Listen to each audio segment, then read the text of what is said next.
drums are sounding forth again. For our true soldiers, gentlemen, let us list and march, I say, over the hills and far away.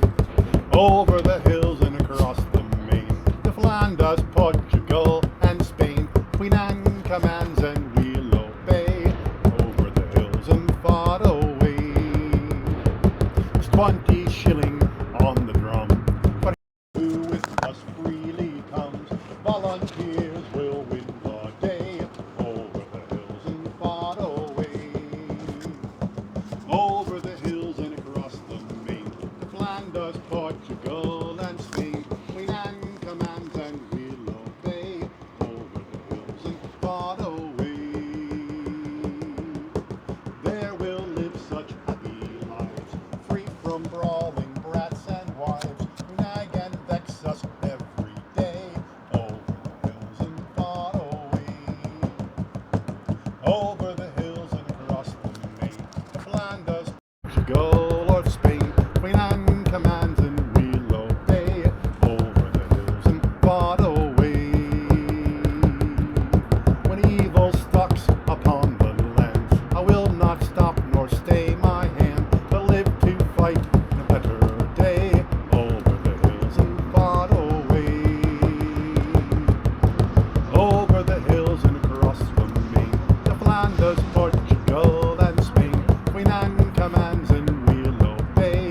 Over the hills and far away. The drums are sounding forth again. For all true soldiers, gentlemen, let us list and march, I say. Over the hills and far away.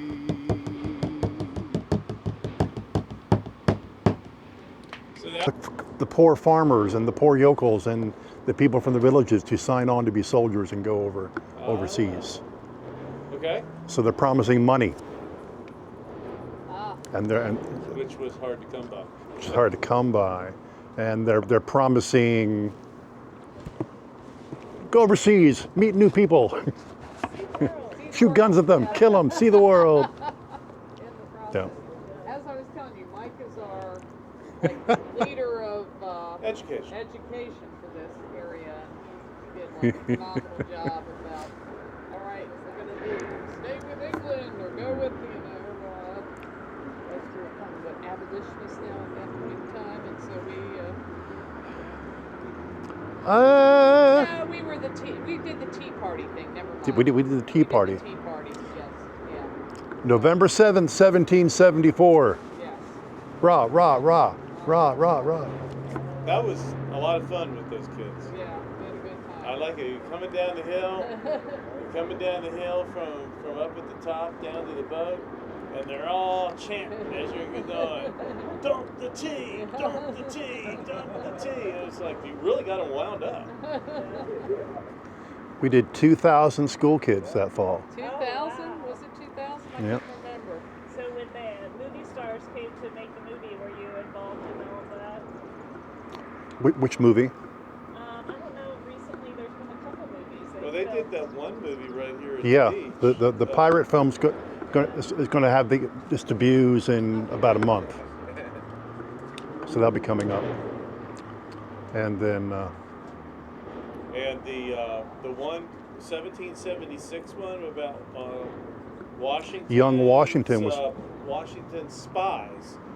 right. A lot of those were done right here. Yes. The filming for Washington Spies. Yeah. Turn. Turn. The turn. That's This- her- Oh, you need to watch you The gotta watch Turn. that whole Yeah. series again. I've not seen that series. It sucks you right in. It's I think you have to see it on like Amazon Prime or Peacock or something. I don't know, but it is. I'm not sure what it's Here, I'll on. text it. What's it called? Turn. Turn, and it was phenomenal. George Washington Spies. Yeah, and that was a phenomenal series. That I have to say. Mike, you got a pretty good tan going there. You must be outside a lot. Yeah. I drove down to the Outer Banks and back. This is my truck driver's tag. You had your arm out the window. Impressive. It's only dark on one side, not the So what other. are these songs? These are songs that you'd be very familiar with if you were involved in the American Revolution. Well, Drinking songs, of course. Drinking song. well, I was like Well, reading the first Mom, paragraph of this one, and We I'm brought like the laughing. right two people with us. Yeah. It's like, come let us drink while we have a breath, because there's no drinking after death. I'm like, okay then. This is Actually, and that's Down Among the Dead Men's a 1730 song. 1730s? Yeah, so it's talking about politics in general, because there are always problems with politics. But this is a really good week for the American Revolution, because remember, invariably, only a third of the population are rebels. Another big third are loyalists who want to stay with the king. Right. Everybody else is kind of in the middle, waiting to see what shoe's going to fall. Rebels is what it's So this is the good song for politics. Okay. Here's a health to the king and a lasting peace, to factional and wealth increase. Come, let us drink while we have breath, for there's no drinking after death. And he who would this health deny, down among the dead men, down among the dead men, down, down, down, down, down among the dead men, let them lie. Let charming beauty's health go round, in whom celestial joys are found, and may confusion yet pursue that selfish woman-hating crew. And he who'd woman's health deny, down among the dead men, down among the dead men, down, down, down, down, down among the dead men, let them lie. May love and wine their rights maintain, and with united pleasures reign. While Bacchus's treasure crowns the board, we'll sing the joy that both afford. And they who won't with us comply, down among the dead men, down among the dead men, down, down, down, down, down among the dead men, let them lie. Let's raise a glass to what we hold dear, life, liberty, and more beer. And may this warring tumult cease, to grant us all a lasting peace. And he who would this health deny, down among the dead men, down among the dead men, down, down, down, down, down among the dead men, let them lie. I love the harmony back there. That was great. But I'm laughing about this. It's like, yeah, selfish women-hating crew, and he whose women's health denied. Down, down. That's right. Probably speaking about low-cut bodices and Imagine that. yeah. I can handle that. I think that's Don't force the ladies to cover that stuff up. Let their health abound. I think they ought to push it out.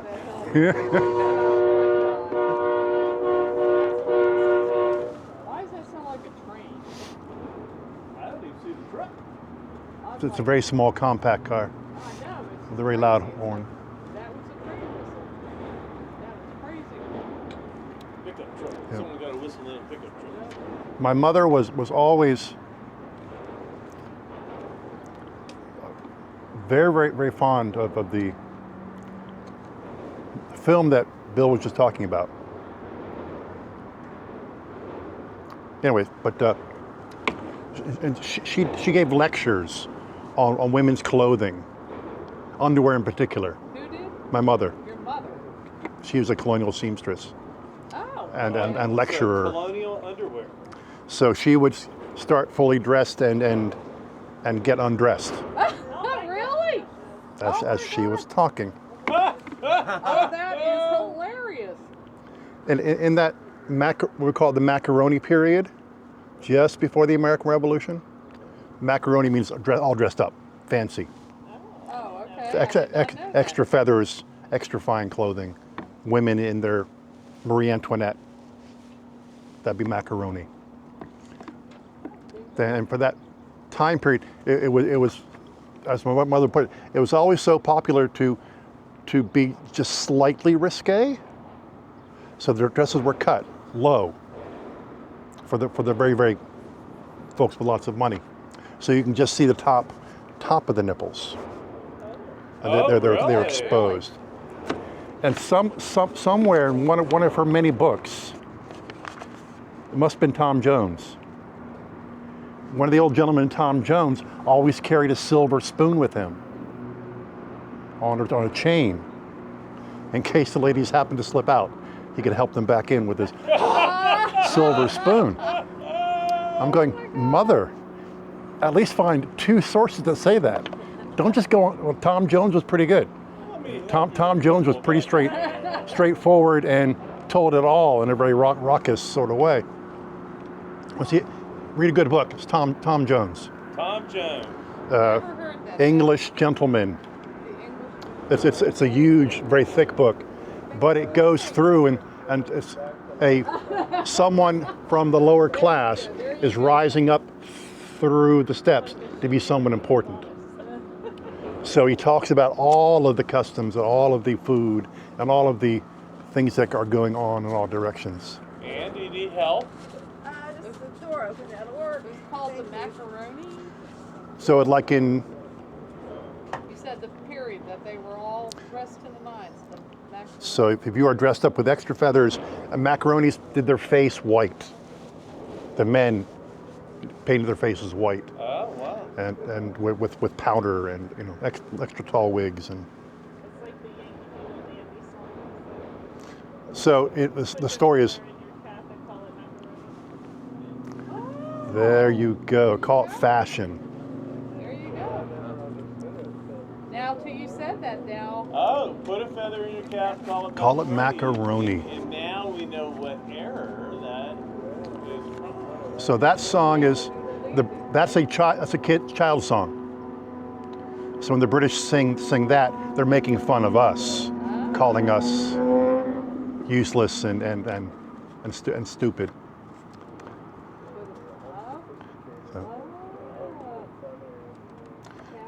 Father and I went down to camp along with Captain David? I think it's David. There he saw the men and boys as thick as hasty pudding. Yankee Doodle, keep it up, Yankee Doodle dandy. Mind the music and the step, and with the girls be handy. Yeah. So. I forgot the beginning of it, but I remembered the end of it. Yeah. So yeah. So those type songs too. Of course, that's the song that the British are singing about us. That somehow in American lore becomes our patriotic marching song that we're all so fond of. And really, it's not really, it's, yeah. Are we giving it back to them? Is that what we're doing? So are we doing the King's Own regulars now? So this is another one of those songs from an earlier period. Actually, the tune's much earlier. The tune's much earlier. This is written by Ben Franklin. Written by Ben. And he published it under a pseudonym in the Boston paper. But it's referring to the retreat from Lexington Concord. Okay. The British marched up there, and the militia happened to get there first. Shots were exchanged. Then the British had to march at top speed back to Boston, with the Americans shooting at them, sniping at them all the way back. So, easy chorus. He goes, we're the old soldiers of the king, and the king's on regulars. We're the old soldiers of the king, and the king's on regulars. Since you will have singing and won't be said nay, I cannot refuse when you beg and you pray. So I'll sing you a song, as a body may say, of King George's own regulars who ne'er ran away. We're the old soldiers of the king, and the king's own regulars. We're the old soldiers of the king, and the king's own regulars. At Lexington we met with rebels one day. We marshaled ourselves in our finest array. Our hearts were all stout and bid our legs stay. But our feet were strong-minded and took us away. We're the old soldiers of the king and the king's own regulars. We're the old soldiers of the king and the king's own regulars. To Lexington we marched with fife and with drums. We marched in fine order with cannon and bombs. That great expedition cost infinite sums, but some underpaid doodles, they cut us to crumbs. We're the old soldiers of the king and the king's own regulars. We're the old soldiers of the king and the king's own regulars. It was not fair to shoot us from behind trees. If they stood in the open, we'd have beat them with ease. They may fight one another that way if they please, but it is not regular fight with such rascals as these. We're the old soldiers of the king and the king's own regulars. We're the old soldiers of the king and the king's own regulars. As they could not get before us, how could they look us in the face?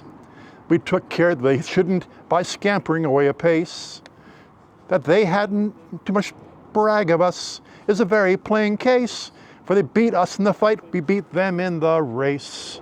We're the old soldiers of the king and the king's own regulars. We're the old soldiers of the king and the king's own regulars. Well, they knew how to lose, didn't they? They may have lost the battle, but they won the race back to Boston. Yes, they did. It was just so bad that they shot us from behind trees. So, sir, it's about 15 minutes to start if you want to bring people away. Yeah, let's go inside. Let's go inside. Hee-ra-hee-bee. And when I'm far away on your briny ocean tossed, won't you ever heave a sigh or a wish for me? I have two brothers and they're well dressed with their arms folded across their chest. They are poor broken sailormen just like me, to be lost and drowned on the deep blue sea.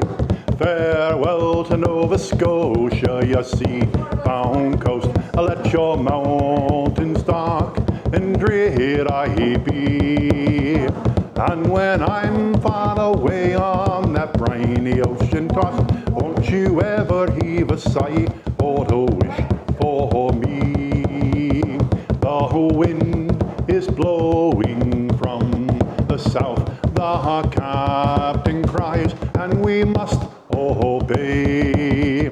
It's been 3 long years on that deep blue sea, just a wishing and a praying for my dear Marie. Farewell to Nova Scotia, your sea-bound coast. Let your mountains dark and drear I be. And when I'm far away on your briny ocean tossed, won't you ever heave a sigh or a wish for me?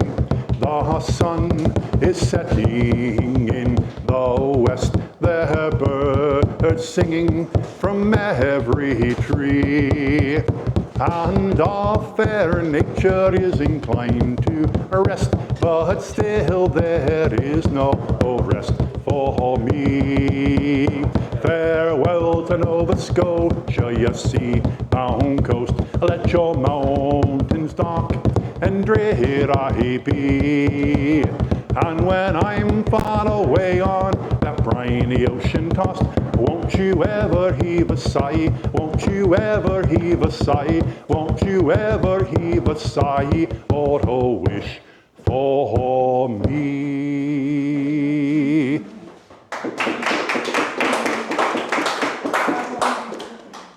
Now, of course, there are songs that are much more set for the rebels. Oh, Gary, this is your song. Come. You're saying he's a rebel? Yeah, rebel.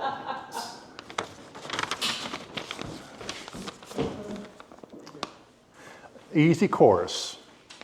And fare thee well, you sweethearts, you smiling girls, adieu. And when the war is over, we'll kiss it out with you. Come on, my hearts of tempered steel, leave your girls and farms, your sports and plays and holidays, and hark away to arms. And fare thee well, you sweethearts, you smiling girls, adieu. And when the war is over, we'll kiss it out with you. No foreign slave shall give us laws, no British tyrant reign. 'Tis independence made us free, and freedom we'll maintain. And fare thee well, you sweethearts, you smiling girls, adieu. And when the war is over, we'll kiss it out with you. And when the war is over, we'll set us down at ease, and plow and sow and reap and mow, and live just as we please. So fare thee well, you sweethearts, you smiling girls, adieu. And when the war is over, we'll kiss it out with you. And then each lad shall take his lass, all beaming like a star, and in her loving arms forget the dangers of the war. So fare thee well, you sweethearts, you smiling girls, adieu. And when the war is over, we'll kiss it out with you. A rising world shall sing of us 1,000 years to come, and tell our children, children, of the wonders we have done. So fare thee well, you sweethearts, you smiling girls, adieu. And when the war is over, we'll kiss it out with you. And here's the big demonstration. Go. What? The big demonstration. Sit out with me.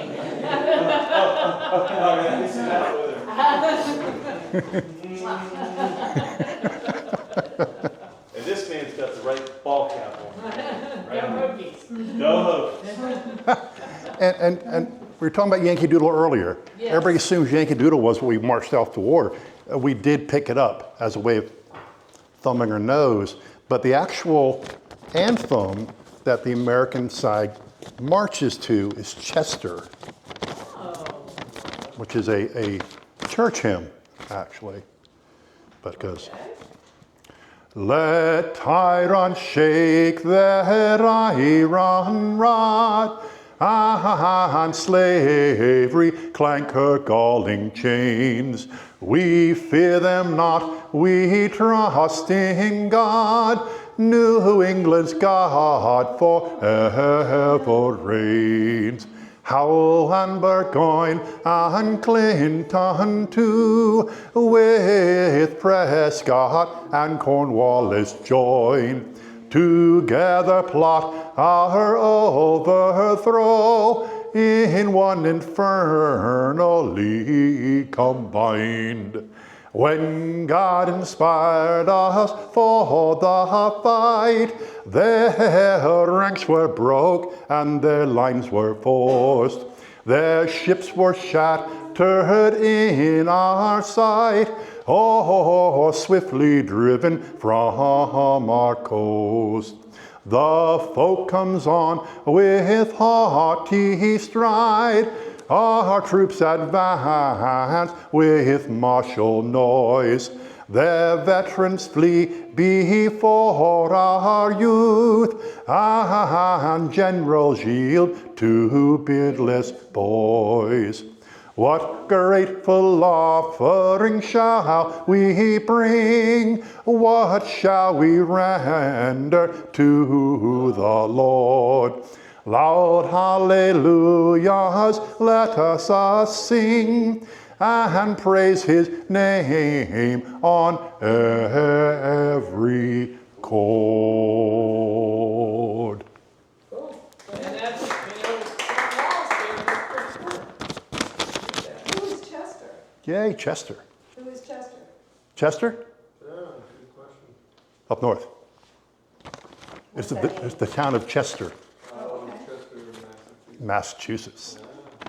Yeah, good on you, man. New England's God forever ever reigns.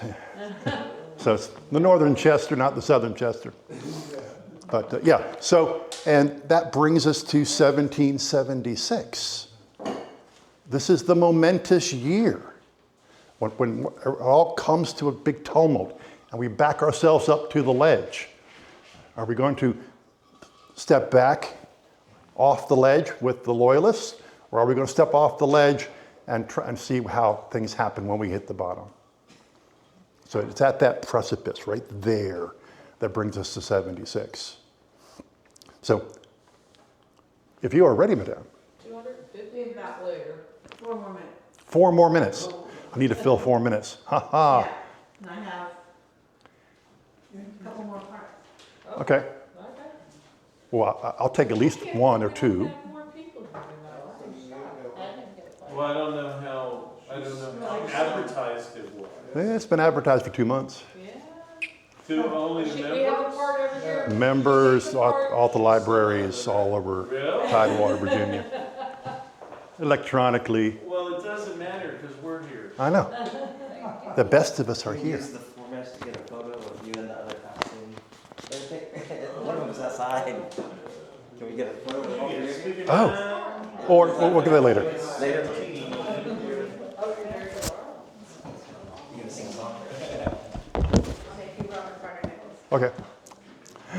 One more New England song though. Who's been to Boston? In the Boston. You still live there? Who's been to Lynn? Yeah. To Lynn. Then, Right outside of Boston. is The home of the pirates and the rapscallions. As the colonial phrase says, Lynn, Lynn, the city of sin, you don't go out as you came in. That's why I wanted Yeah, you wonder why. There you go. There it goes. Now I understand why you wanted to get the whole. Lynn. Yeah, pirates and smugglers and then thievery, et cetera, et cetera, et cetera. And apparently it hasn't changed any. So my wife says. Lynn is still Lynn. Even though now part of Boston is still Lynn. It's just like You're Southie. smart, you've been there, you still deny it. Boston is Boston. Boston is Boston. In the good old colony days, when we lived under a king, lived a miller and a weaver and a little tailor, 3 jolly rogues of Lynn. 3 jolly rogues of Lynn. 3 jolly rogues of Lynn. Lived a miller and a weaver and a little tailor, 3 jolly rogues of Lynn. The miller he stole corn, and the weaver he stole yarn, and the little tailor he stole broadcloth to keep the 3 rogues warm. For to keep the 3 rogues warm, for to keep the 3 rogues warm. And the little tailor he stole broadcloth to keep the 3 rogues warm. The miller he drowned in his dam, and the weaver he hung in his yarn, and the devil laid his paws on the little tailor with the broadcloth under his arm. With the broadcloth under his arm, with the broadcloth under his arm, and the devil laid his paws on the little tailor, the broadcloth under his arm. And, well, the miller he stays. Miller still swims in his dam, the weaver still hangs in his yarn, and the little tailor goes skipping through hell with the broadcloth under his arm, with the broadcloth under his arm, with the broadcloth under his arm, and the little tailor goes swimming through hell, the broadcloth under his arm. In the good old colony days, when we lived under a king, lived a miller and a weaver and a little tailor, 3 jolly rogues of Lynn. It all starts up north around Boston, all of it. It's all Boston's fault. It's all Boston's fault. All Boston's fault. So now that all the important people have arrived, we may now begin. So, Miss Lee Ann Rose with Shades of Our Past.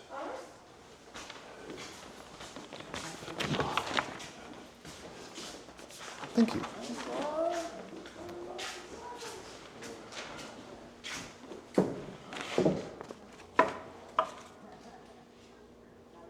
We got a couple more people coming on here. Okay, cool. Let's go. Silence. Good. If you're down on the sidewalk. All right.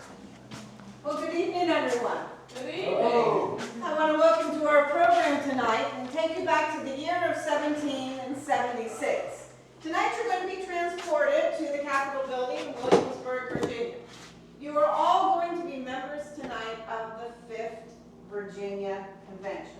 So ladies, that means you're going to be men this evening. But you're going to be here after they have already declared independence from Virginia. But now that we've declared independence, what's our new form of government going to look like? And you're going to be part of the committee to draft the Bill of Rights. Virginia believes that no government can form unless we know what are your God-given rights.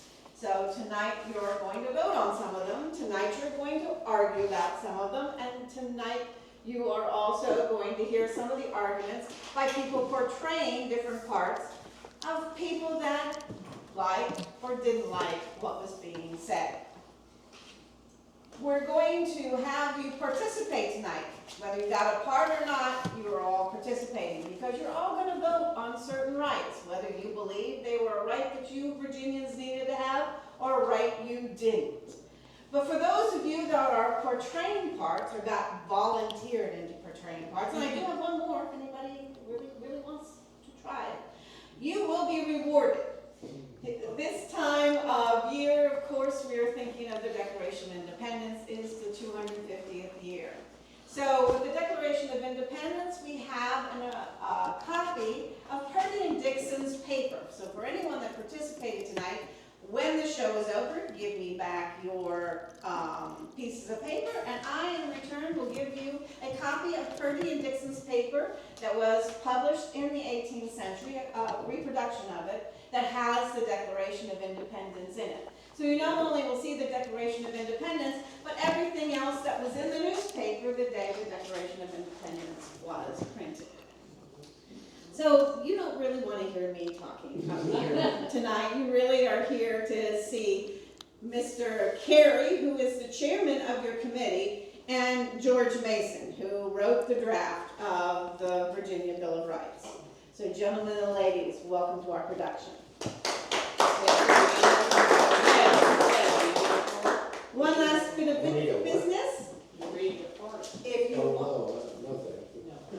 If you don't know when to read your part, I'm going to be standing up here with a card up on the top of your piece of paper. You will have what number you are. When I hold up your card, that's when you have to talk. You do not have to come up here and be part of the performance. Just talk from your seat. Can you state the name of who we are? Or? They will recognize you, but if you want to say Mr. Lee, so that everybody else knows, but they will identify you in the performance. Okay. Did you need one more reader? If one more person would like to do it. Come on, Ted. I don't have my glasses. I have glasses. It's in big print. All right, if I can read it, I'll do it. All right, if you can't, pass it on to the lady right there because she already volunteered. Can you read it? Do two parts. No, you just read what number you are. I think. You have two different times. And you read, for you read the same thing twice because you're going to read the Declaration of the Freedom of the Press. So on January 10th in 1776, an anonymously published pamphlet was circulated in Philadelphia. This pamphlet would be known as Common Sense and was found to be written by a man named Thomas Paine. In its opening paragraph it says, "The cause of America is in great measure the cause of all mankind. Many circumstances have and will arise which are not local but universal." He then goes on to state his objections to the monarchy and the general state of affairs in the beleaguered colonies.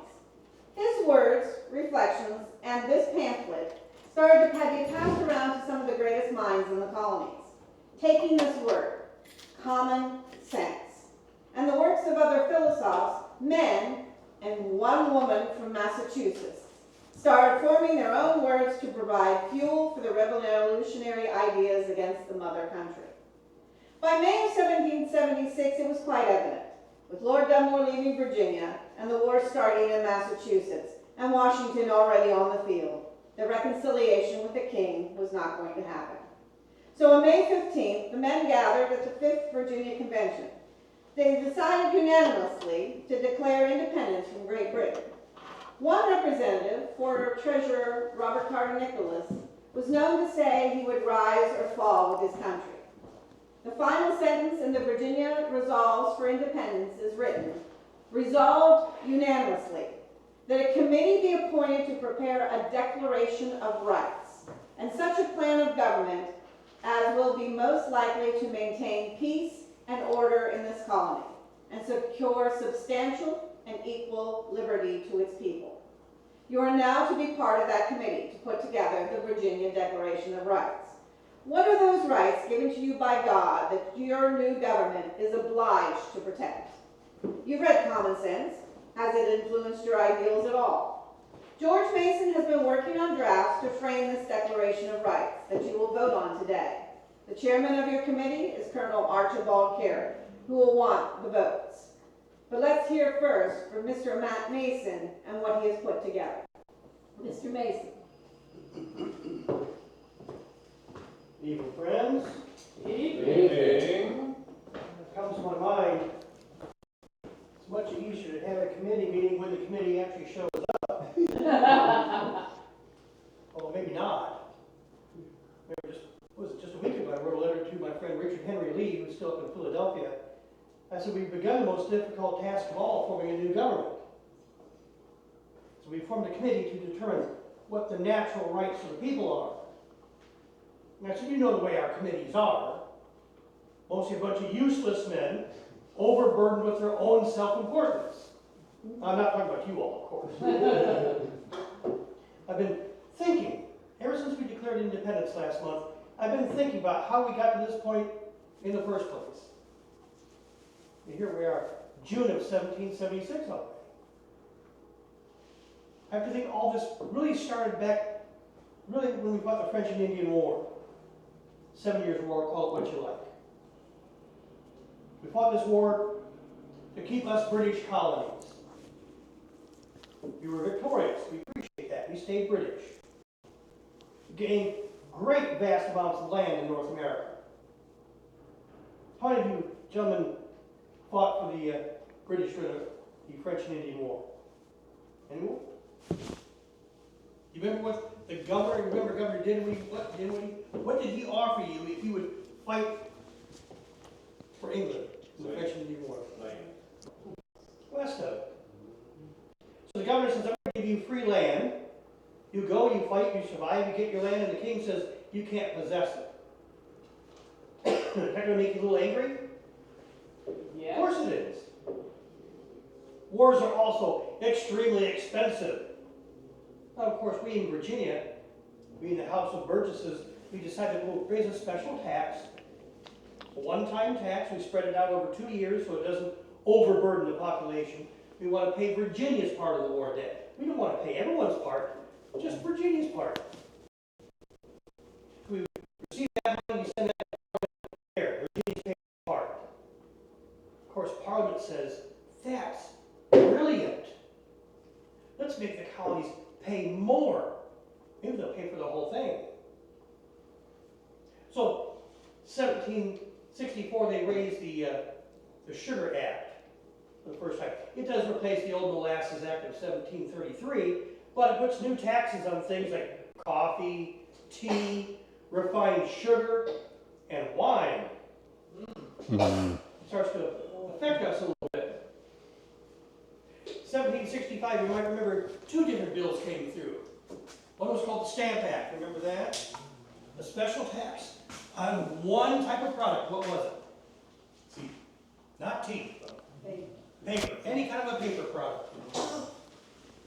Also that year they make the Quartering Act. That says we in North America have to house any British soldiers that are stationed in North America. You have to house them in your home. Now we in British North America, we are truly Americans. We do one thing better than everyone else in the world. What do? I'm sure you all do it. I do it. My wife says I do it all the time. Hospitality, nobody's Not exactly. Complain. We complain. We complain better than everyone else. We complain to Parliament. And Parliament will do what to the Stamp Act? They rescind it. After 6 months, they take it away. Shortest lived act in parliamentary history. But things continue. Every time they take away one of the acts, put another one in place. When they repeal the Stamp Act, they put the Declaratory Act in effect. And that says, we in Parliament have not only the right, but the authority to make any laws or taxes governing the colonies. Now remember what the British Constitution says. It says that the men that are elected by the people may tax the people. How many men do we elect to Parliament? None.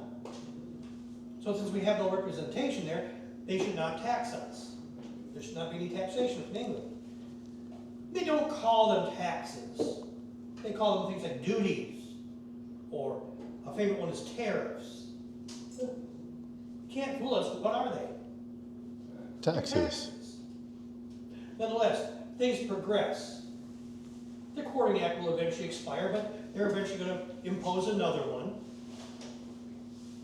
The Townshend duties go into effect, and in 1770, just 6 years ago, something terrible happened in Boston. Does anybody remember what that was? Oh no, that was 73. I'm sorry.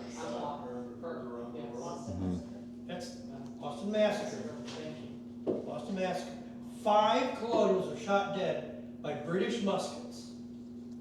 It's a small massacre, only 5 men, but still. Starts causing some problems. Parliament, like I said, will eventually rescind all the acts except for one. What's the one they keep? T. The Tea Act. December 16th of 1773, and the Boston Tea Party. A bunch of men dressed like Indians, they'll never figure that out. Dressed like Indians, go on board several ships in Boston Harbor. They do it nicely, they only break one lock, and they replace the lock before they're done. But they throw hundreds of crates of tea overboard. Now the tea doesn't belong to the government. Who does it belong to? The colonies. Whoever is importing that tea. Now this is thousands and thousands of pounds sterling worth of tea that is destroyed. That's private property. Down here in Virginia, we're thinking, you know, those Massachusetts people, you never know what they're going to do. You're from Massachusetts. Been there. You know it's the truth. They were from Lynn. That's even worse. We lived in better. You know what they are up there. Everybody's been sitting watching Virginia and watching Massachusetts. Everybody's saying, what on earth is Massachusetts going to do next? And what is Virginia going to do? We think the Massachusetts folk jump before they think. And they think, up there, they think that we in Virginia think way too much. We're too slow to action. Well, nonetheless, after the Tea Party is done, they clean the ships up, they leave. Now, in Virginia, if you did that in Virginia, we'd have you arrested. We'd find out who you are. We'd have you arrested, put in the public jail down by the Capitol building. You are now on trial for a felony crime. Your life is now at hazard. But that's not what they did in Boston. Parliament didn't even try to find out who it was. What did they do? They passed the Boston Port Bill. It says that we have to reimburse these merchants for the tea that's been destroyed. We're not going to pay them. All you citizens in Boston are going to pay them. Whether you were involved or not, we don't care. Everyone's going to be fined to pay part of that cost of that tea. And the Port of Boston is going to be closed on June 1st of 1774. Nothing's going to go into Boston, nothing's going to come out of Boston. Think of all the merchants that can't send goods anywhere else and they can't receive any goods from England. Think of the fishermen that are based out of Boston Harbor. They can't go out and get their catch. It's going to cause some serious problems. Now, true, down here in Virginia, we're thinking they're probably getting what they deserve, but if Parliament is allowed to close Boston Harbor, what's to stop them from closing Baltimore, or the Outer Banks, or Savannah, or Charleston, or worst of all for us, Chesapeake Bay? That would cause us some severe problems. So we in the lower house of the Assembly, May 24th, 74, we decide we're going to have a day of prayer and fasting, humiliation before God, in honor of those poor people in Boston. We disagree with what they did, but we much more disagree with what Parliament did. We're just going to have prayer for us. It's not for the whole colony, just the House of Burgesses. And of course, we're going to have it on June 1st when the harbor's closed. We're going to make a big procession of it. We're going to start at the Capitol building, have a big procession down the street till we get to Bruton Parish Church. We'll go in. I'm sure Reverend Bracken will have a nice sermon for us. Then we'll get down on our knees and pray for the poor people in Boston. Now, Lord Dunmore hears about this. What if the king finds out that the governor in Virginia is allowing Virginians to show support for those lawbreakers up in Boston? Lord Dunmore might not be governor anymore. So on the 26th, Lord Dunmore tells us to, as he says, attend to him. Now, we're not allowed into the governor's council chamber upstairs on the second floor, so we squeeze 126 men in the hallway outside the chamber, and the governor proceeds to tell us all the reasons he's very upset with us, all the way we have gone against what we're supposed to be doing. And he finishes all this grand tirade by saying, "You are therefore dissolved accordingly." You're not legislators anymore. Get out of my building. Now, we don't exactly leave town. We do leave the building. But the very next day, we meet down the street at the Raleigh Tavern. Go into the Apollo room. Start discussing the problems, what we need to do. We make a call for a Continental Congress. Men from all the colonies should gather. You pick a place like Philadelphia. It's easy to get to. There's water right there. We need to talk about what's happening in all the colonies, not just Virginia. We have the first Congress in September and early October of 74. Get through the holiday season. Over into 75. More problems in Massachusetts. April 19th of 75, what happens in Massachusetts? Is that one bunker? That's the battles of Lexington and Concord. Yeah, Lexington. We haven't had any bloodshed down in Virginia yet. But Lexington and Concord happens. Now we're at war. Officially at war. At the end of that year, December 9th of 75, this last December, we did have the Battle of Great Bridge, not too far away. Lord Dunmore has left. Well, he's up a ways, but he hasn't left the colony yet. He's on some ships on Chesapeake Bay. The problem is, we haven't had a new election yet. We haven't got a new government seated yet. And the governor's gone. We have no lower house, we have no governor. The upper house cannot function by itself. The biggest problem is, when the governor dissolved us, we hadn't set a budget yet. What happens when there's no budget? Nothing. This should sound very familiar to all of you. What happens? Nothing. You shut down. Everything shuts down. We're still arresting people for crimes. We don't have any way of trying them. The courts are shut down.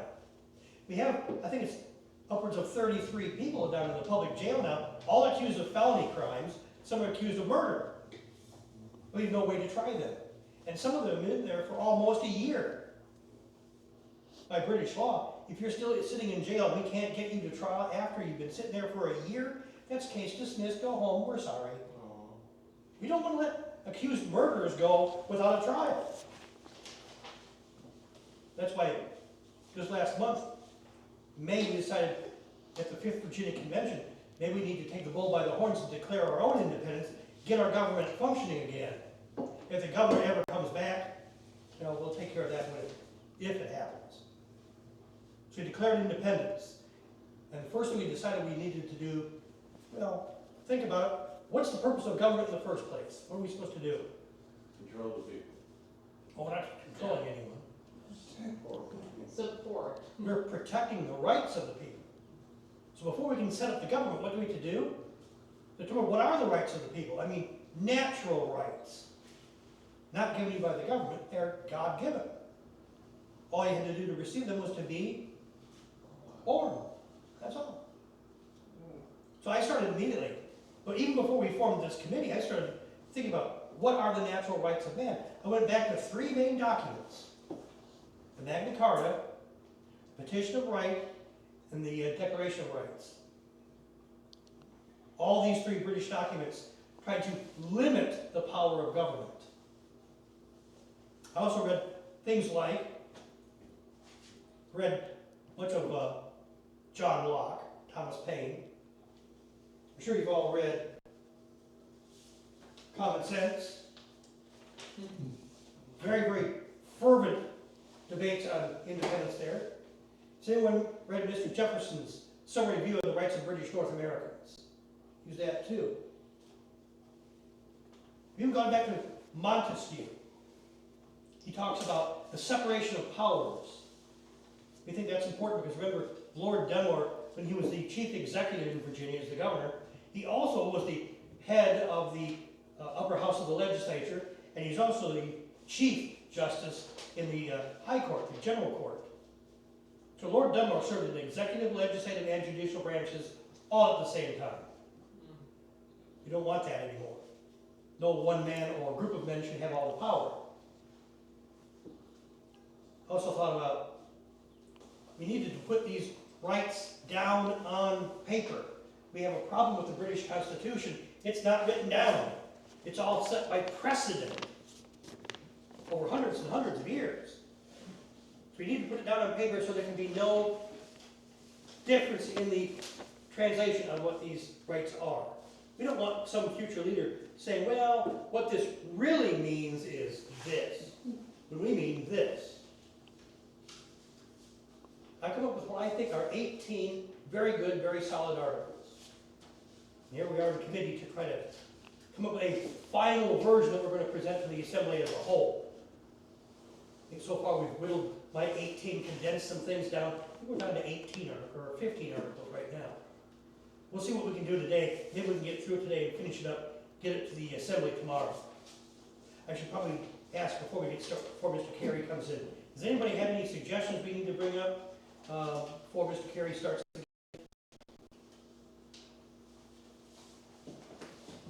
Colonel Mason. Mr. Lee. For this declaration, I propose the following article to be added to our vote today.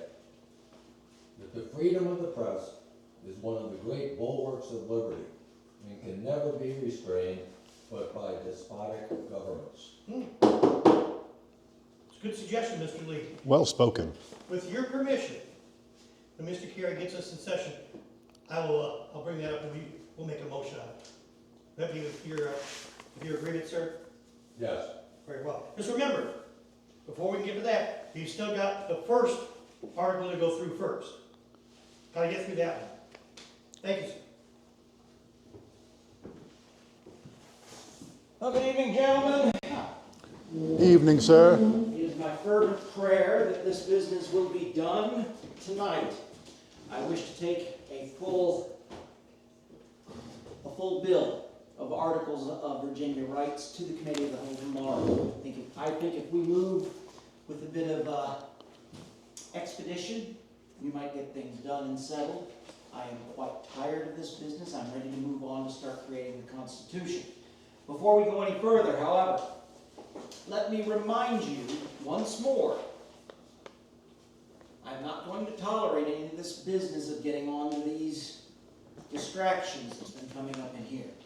We are working on something right now that I believe, in my genuine, serious opinion, we are embarking upon a piece of business that is the most important advance in representative government since Moses descended the mountain with God's laws in his hands. And I'm not creating hyperbole with that either. What was Moses commanded? Take my laws down. Have a representative of each of the tribes of Israel come to me. You will provide the laws to them, and they will disperse it to their people within the tribes. That is precisely representative government. Yes, I know other nations have enumerated the rights of their people. The Dutch states, for example, they've done it. The chief difference is here. Their governments were established, and those governments decided. Not the people. The governments decided what their rights were. We have been elected by our individual counties to come here and speak for them. We are their voices. We are enumerating the rights on their behalf. We're not dictating it to the people. They've given us that authority. I want you to keep in mind how important this is. Never in all that time has there been such a great leap forward, thousands of years, here and now. So, all that being said, we have been arguing back and forth unofficially about the first article and the final article. I would like to get started on the first article right now, if we would. We've been discussing it, and I know that it's going. Let's just state the task, gentlemen. Let me reiterate that. Yes? Yes. Yeah. Colonel Mason, you wrote the thing. Why don't you put it before us? Very well, Mr. Gary. Article 1, as I wrote it, says that all men are born equally free and independent and have certain inherent natural rights of which they cannot by any compact deprive or divest their posterity, among which are the enjoyment of life and liberty, with the means of acquiring and possessing property, and pursuing and obtaining happiness and safety.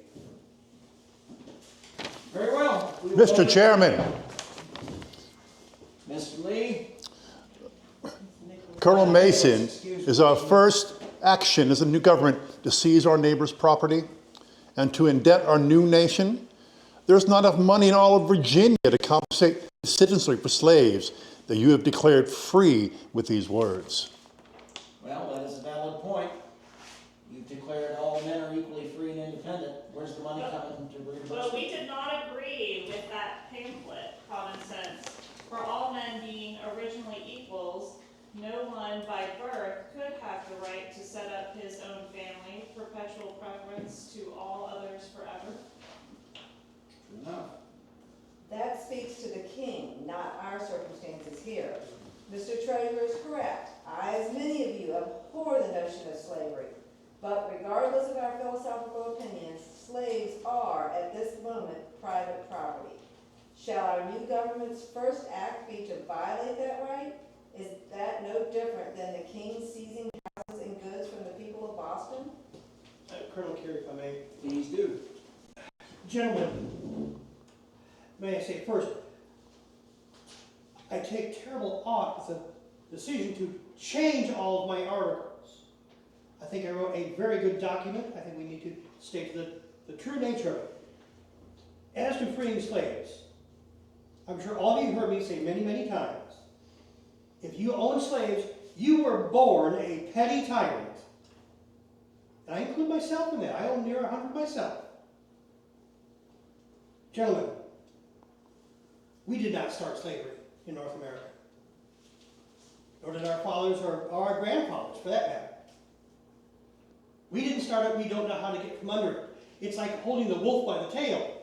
You're afraid to let go. Gentlemen, I think it might be the time to, as they say, bite the bullet and just do the thing. I know it will cause great economic calamities in Virginia, but I think we need to do it. I know that I have spoken out of committee on this, and ordinarily I do not voice my opinions during these committee meetings when we were in session. However, right now I think it's necessary.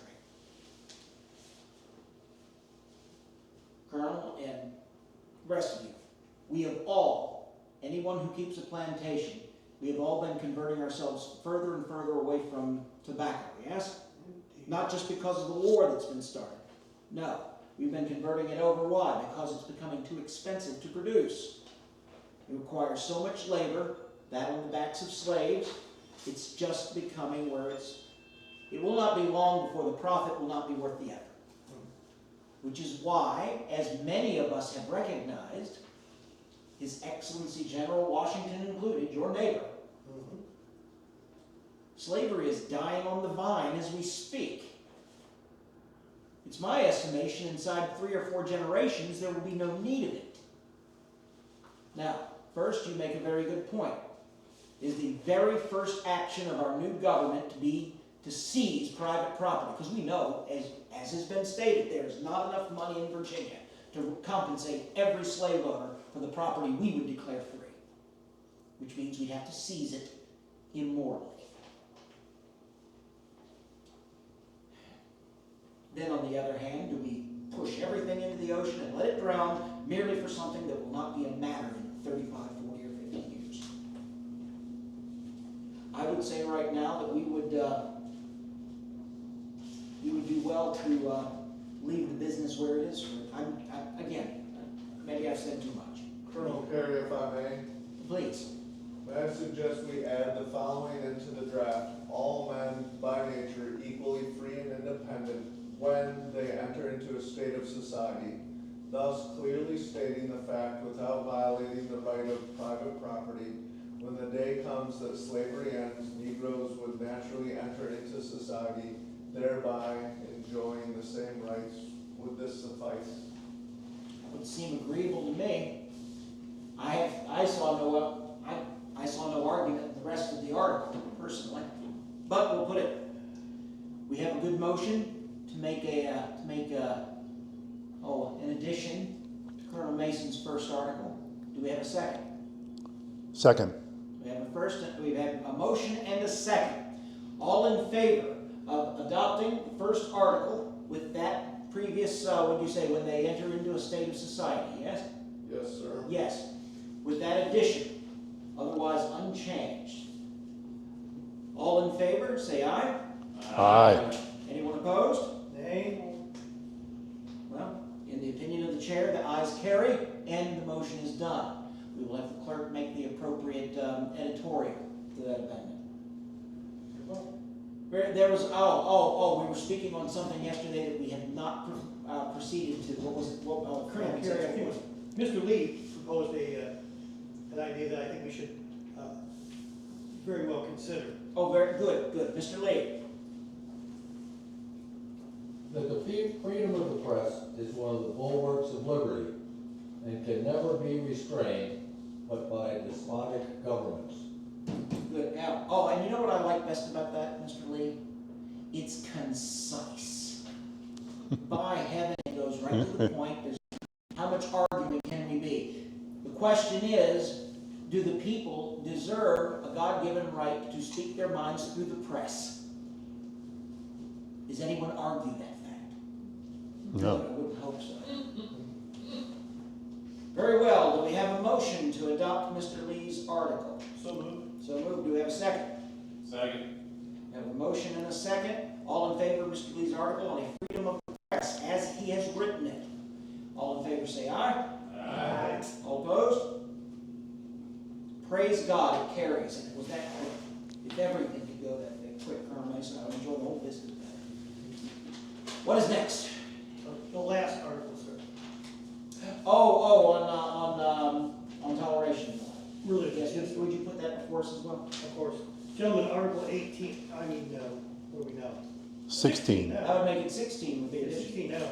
As I wrote it, that religion or the duty which we owe to our Creator and the manner of discharging it can be directed only by reason and conviction, not by force or violence, and therefore that all men should enjoy the fullest toleration in the exercise of religion according to the dictates of conscience, unpunished and unrestrained by the magistrate, unless, under color of religion, any man disturb the peace, the happiness, or safety of society, and that it is the mutual duty of all to practice Christian forbearance, love, and charity towards each other.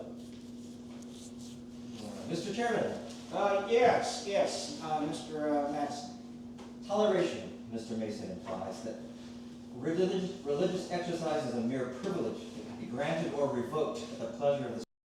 I have letters, as do many others, who state toleration has not worked, especially when it comes to dissenters. Okay, if I may. Colonel Mason.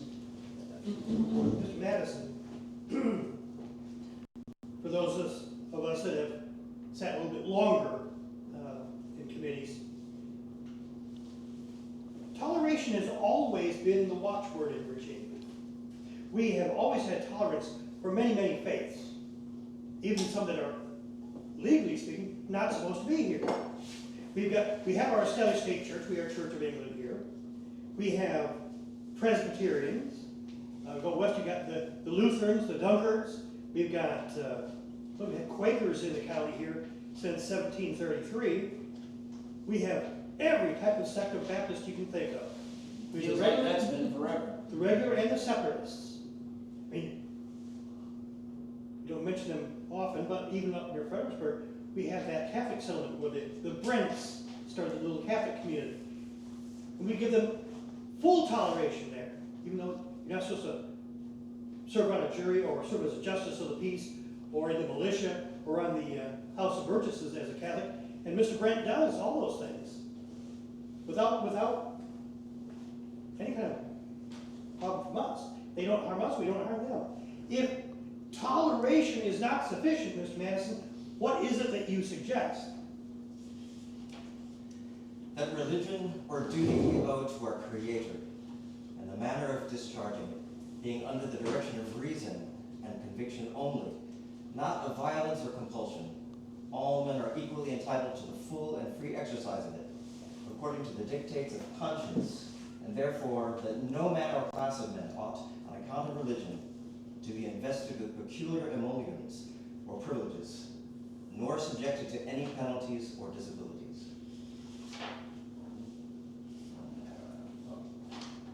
This sounds like you wish to disestablish the Anglican Church. That's my worry, yes. Perhaps we should. The centuries have always been held down by the established church. Oh, Isn't that right, Colonel Carey? Or have you not tried some Baptist in your time? Who has? Now you see here, I will not sit as a member of this committee, much less the chair of it, and be accused of being a bigot. The simple fact of it is, I do not allow people in Chesterfield County to break the law merely because they disagree with it. For heaven's sakes. I am done with, no, excuse me, I'm becoming overwhelmed. I will not be lectured by the members of this committee who have never been elected to public office and sit here now as unlicked cubs with no experience in the business whatsoever. I would say you would be best put towards getting through this business of our articles and beginning our Constitution so we can have a government. Then you can be elected to that legislature and change whatever laws you are vigorous enough to accomplish. Otherwise, I would suggest you ice your teeth and give your tongues a holiday. Yes? Mr. Chairman, I move that we table this discussion. I'd be pleased to work with Mr. Madison on a compromise on his proposal. But shall we agree that we move forward toward freedom, not toleration?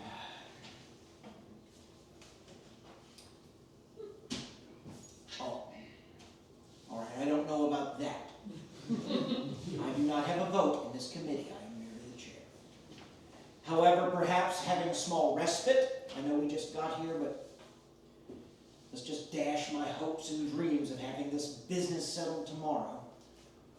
I will call this committee to adjournment for now. We will return here tomorrow morning at 8:30 and we will continue, perhaps a bit cooler. I believe your suggestion, however, is an excellent one. I would recommend that all the more experienced members of this committee take one of their less experienced counterparts and speak to them on the business of propriety within a committee and the proper rules thereof and how they might learn and be better representatives of the people who sent them to this convention.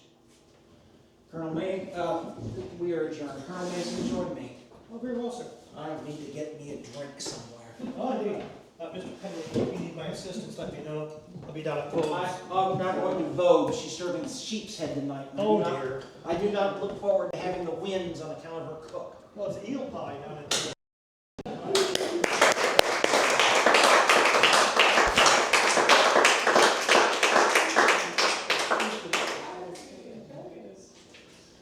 Thomas Paine's common sense sparked the thoughts of a nation. What are the rights of free men? You voted on some of Virginia's rights today. Though Article 16 was rewritten, and the final compromise was that religion, or the duty which we owe to our Creator, and the manner of discharging it, can be directed only by reason and conviction, not by force or violence. And therefore all men are equally entitled to the free exercise of religion according to the dictates of their conscience. And that it is mutual duty of all to practice Christian forbearance, love, and charity toward each other. However, the freedom of religion was still being argued. When Thomas Jefferson returned, he wrote the Statute of Religious Freedom, and the arguments went on till 1786. Some might say the arguments still go on today. Virginia was the first to write a Declaration of Rights as the foundation of a constitution and a form of government. Though some rights have been acknowledged by other governments, this was a bold step in limiting government and one day restoring peace and order to Virginia. When you voted today, what rights do you feel you most need to protect? Gentlemen and ladies, let us welcome back Archibald Carey. Yeah! The old musical festival and George Mason. Thank you for not doing that.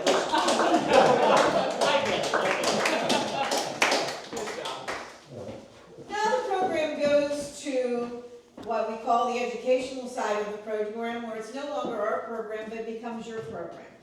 To ask any questions you have about the 5th Virginia Convention, these two men in particular, and Mike Steen's here from the Watermen's Museum and the 250th. This is part of the 250th Yorktown and the 250th Commission and the 1781 Committee.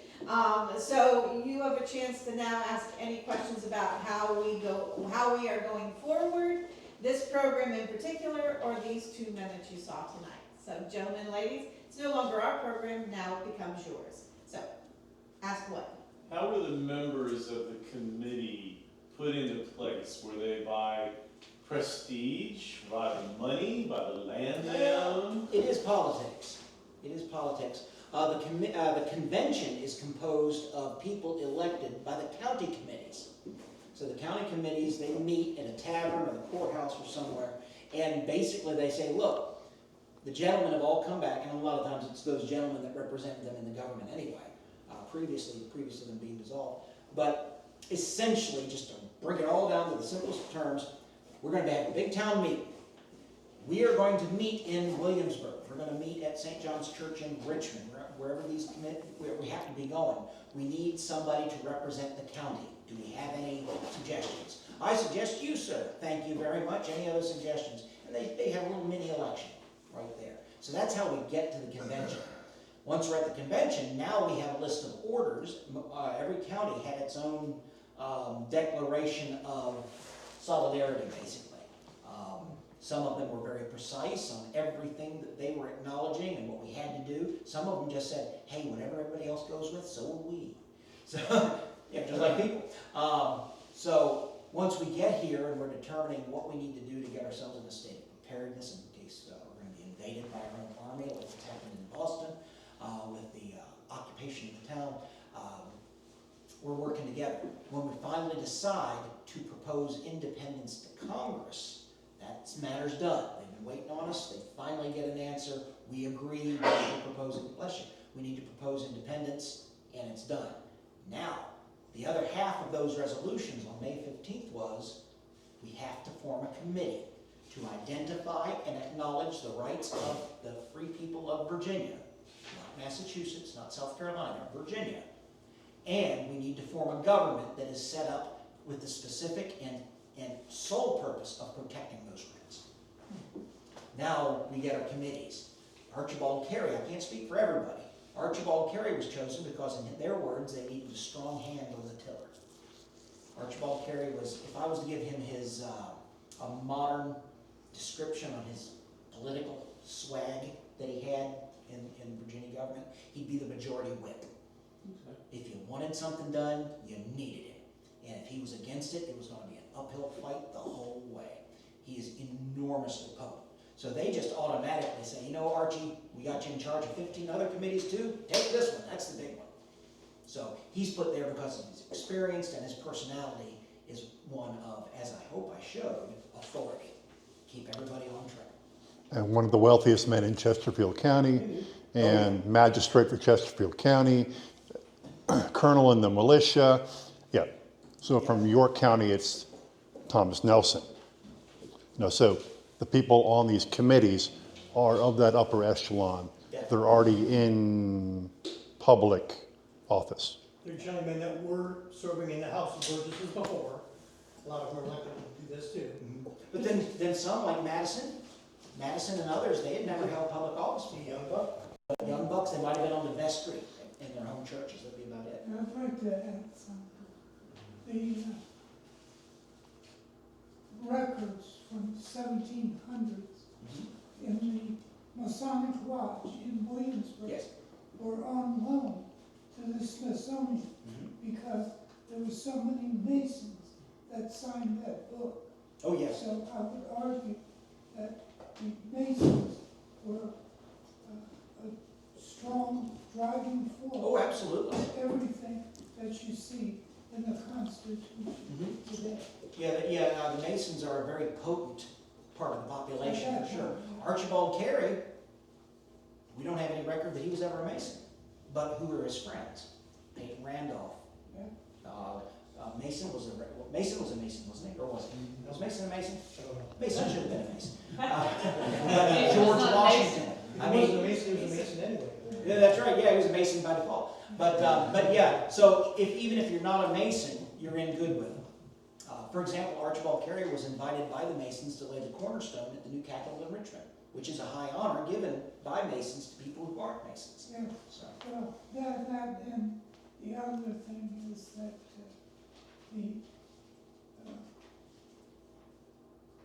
the document itself was written by a Mason, the final draft. Oh, by the Bill of Rights, yes. Yeah. Yes, ma'am. Okay, so just thinking of the timeline. So this was May 15th, you said? May 15th is when we declared our independence. Oh, okay, this was in June. They will actually adopt the Declaration of Rights on June 12th. Okay. Then by June 29th, we've got the Constitution.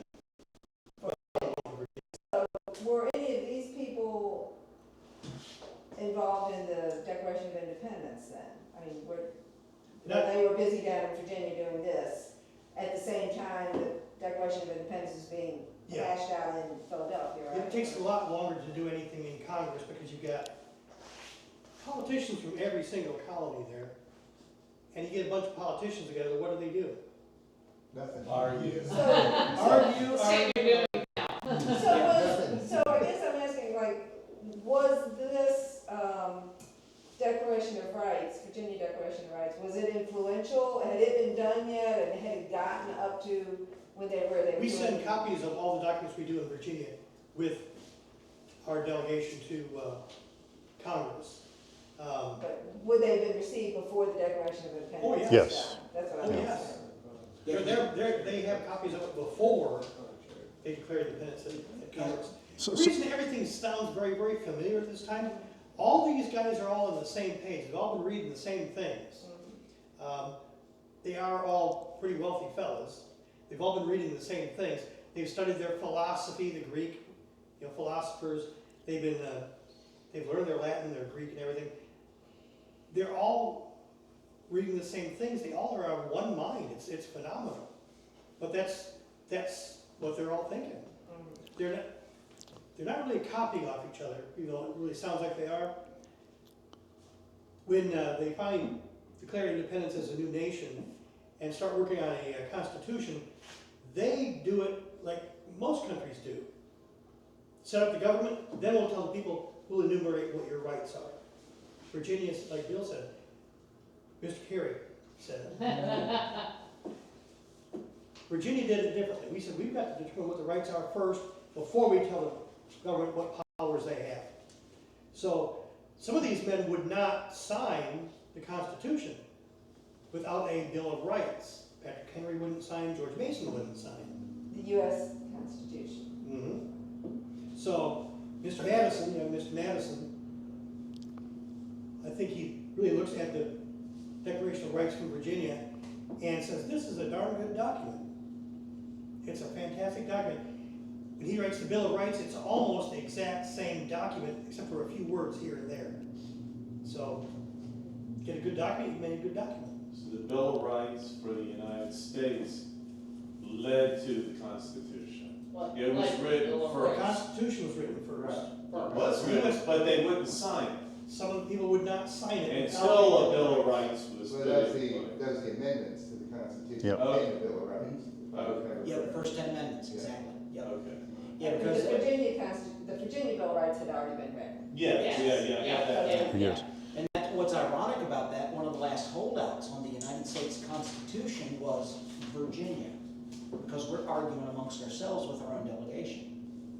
Patrick Henry is one of the leading voices. Do not sign it until they have corrected it by adding a document of rights, a Bill of Rights. Without that, we don't sign. And then we had people in Virginia that was going, no, they've agreed they will add it immediately once they get the Constitution in And place. that was the main concern? Yep, with a lot of states, yeah, absolutely. And I think it's New York, Rhode Island, and Virginia. When the Constitution is signed, they're going to have a codicil put in, or I shouldn't say a codicil, a condition. This is conditional of our signing. If we do not want the government anymore because it no longer works for us and the way we think it needs to for our people and our borders, we reserve the right to leave, which is going to be the foundation of the Confederate argument to leave the Union 87 years later. Interesting. That's going to be that is the legal motive. This is going to cause a huge controversy after the Civil War is over, because the Supreme Court doesn't want to hear whether or not Jefferson Davis should be tried for treason, because they were afraid, to quote members of the Supreme Court, we will lose in the court what we won on the battlefield. What was that written into? That was written into that was added into the Constitution. I'm not sure exactly where it's stated. But it's like an amendment type of thing? It's they're reserving the right. They're saying, really? Put that in there. New York, two northern states and Virginia said, no, we reserve the right to leave if we see fit. I have a question on, in 1776, criminal office surrendered here. 81. Well, 1781. 81. After that, we had the War of 1812. That was still a war to make it a clear break from the British. Yeah, it was. England with the War of 1812. It's kind of a forgotten war. We had a lot of arguments with the British, mostly because of their navy incurring into Virginia or American waters, taking American sailors, that kind of thing. There's a couple of issues there, but it is England still trying to throw their weight around. Some historians will call this the last chapter of the American Revolution. Michael. And when we signed the Treaty of Paris ending the American Revolution, both sides promise.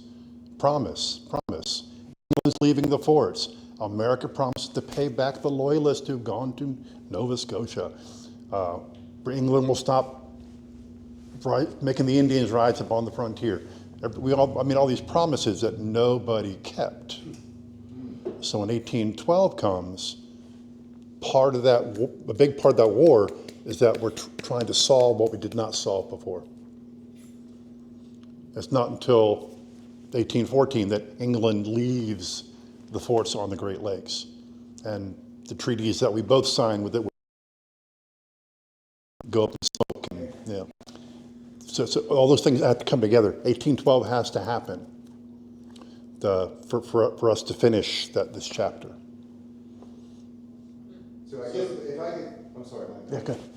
If I was going to make I don't know if this is relevant to I kind of feel like it's relevant to the Virginia Bill of Rights, but when you're arguing the first section, where you're talking about free men and slaves. Yes. And so the fact that Virginia said that there will be no slavery, basically will age out of it, or will work our way out of it in 35 years. And wasn't it at the Constitutional Convention where they tried to get rid of slavery, but Virginia was a big proponent for keeping it?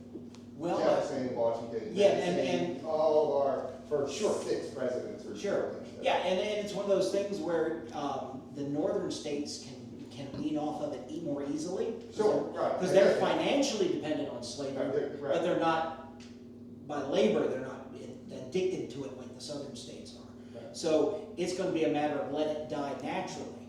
What's going to be the big monkey wrench into the works on this whole thing is going to be Eli Whitney bringing in his cotton gin, because that is going to revitalize slavery before it has a chance to die. Yeah, well, had Virginia written it into their original Bill of Rights that with 35 years, even though, if I'm not mistaken, also the founding fathers said they actually put a time limit on it. They said we will end slavery in 40 years or whatever it was. Sure, but that never happened. No, So and they are looking at that as an internal matter between each state as well. If Virginia had written it in the Constitution, like I don't know who made that suggestion, then we could have avoided a lot of. Maybe. Yes. Possibly. Maybe. Because Virginia led politically, Virginia led socially. If we had made the step, then it would have come faster. It would have made things a lot different, yeah. Unfortunately, no. How many? Information. I'm sorry? Point of information. Sure. That you may not be aware of. The town of Yorktown has all of its documents, microfilm, back to the 1700s. Oh, yeah. That's significant because they did not send theirs to Richmond. Oh, and didn't get it. And they all the Richmond documents, but you can go to the Yorktown Library here or courthouse, and all the indentured servants that came in and their terms of indenturement. Sure. So they're still slaves, but as opposed to black or white. Yes. They're not. Sure, right. How many states have a Bill of Rights when the U.S. Constitution was signed? I think all. By the time they got every state had its own state constitution. Yeah, they're going to have to. Okay, so everybody had a Bill of Rights in place.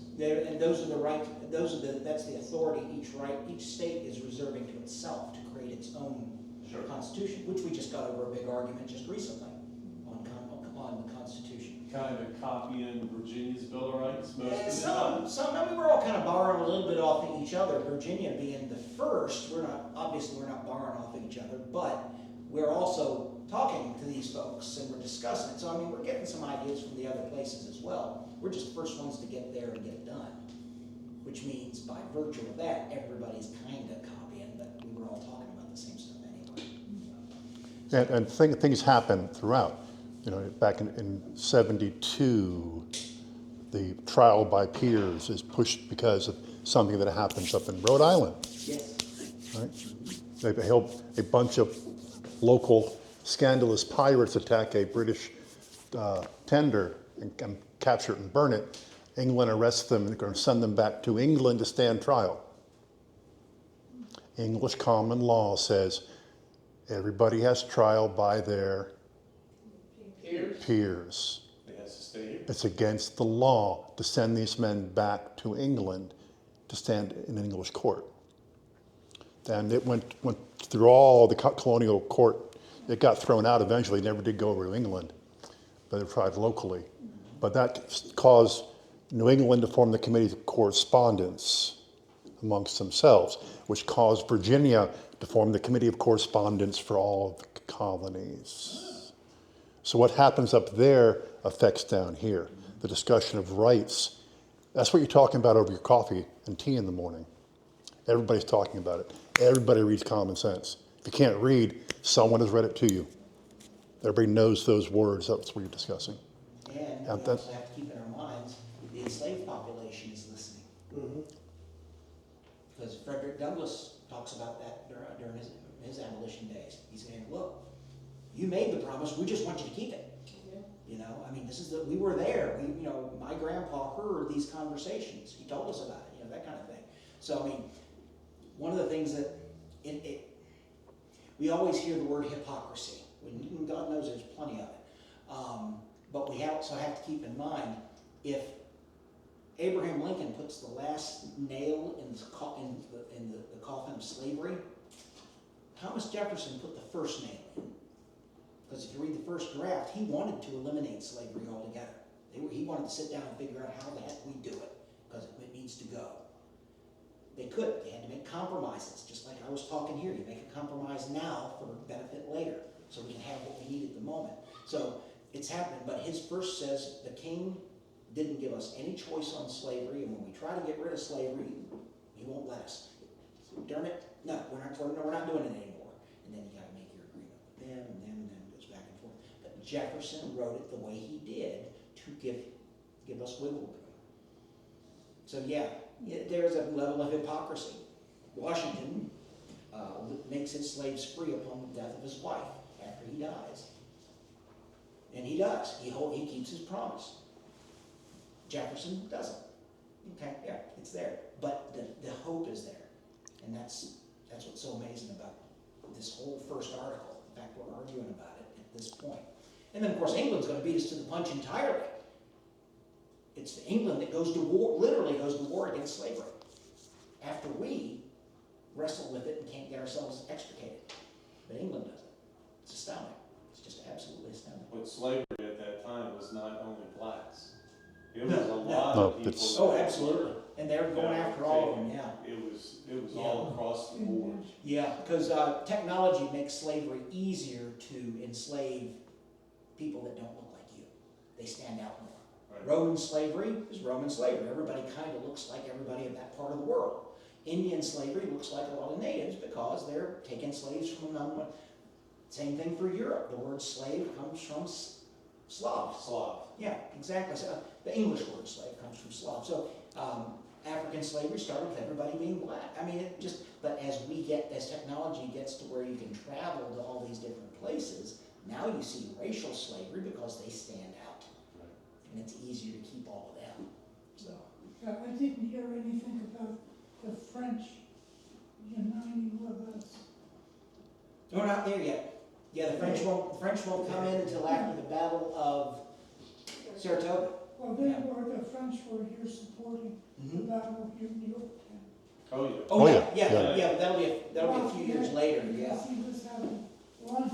Yeah. With Mrs. Peachy. So this is 1776 and 77? 78. 78 is the Battle of Saratoga. So Battle of Saratoga is going to make the French go, yep, I think they can do it, and that's when they officially sign the treaties. And then, of course, it'll be 76, 78, then 81 here for the siege. So.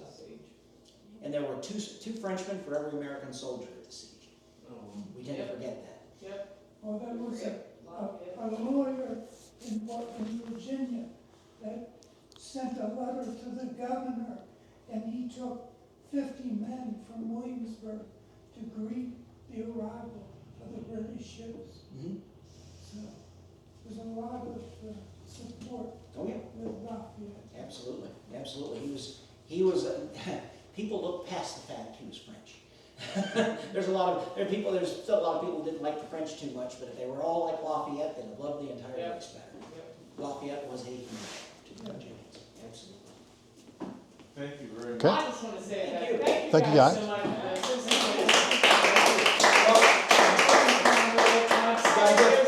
More people who hear this. That's why we do a lot of them. So, we will be doing it at the Yorktown Monument on the 12th, the day it was Um, That's when people are waiting. at 2 o'clock. Then the next production here will be in Well, I'm Norfolk. glad we got to see it with a more personal touch. And also, give my wife, she's the one that organized this entire thing. All right. Good hand. Well, And you have an amazing voice, by the way. Thank you. So yeah, but this is definitely a team effort. This isn't just our own genius. Yeah. I mean, fall and worship us, yes, absolutely. my But no. You gotta get your. Oh, yeah, even better. Even better. I appreciate that. So this is number 6 in the series. Forgot about that. And then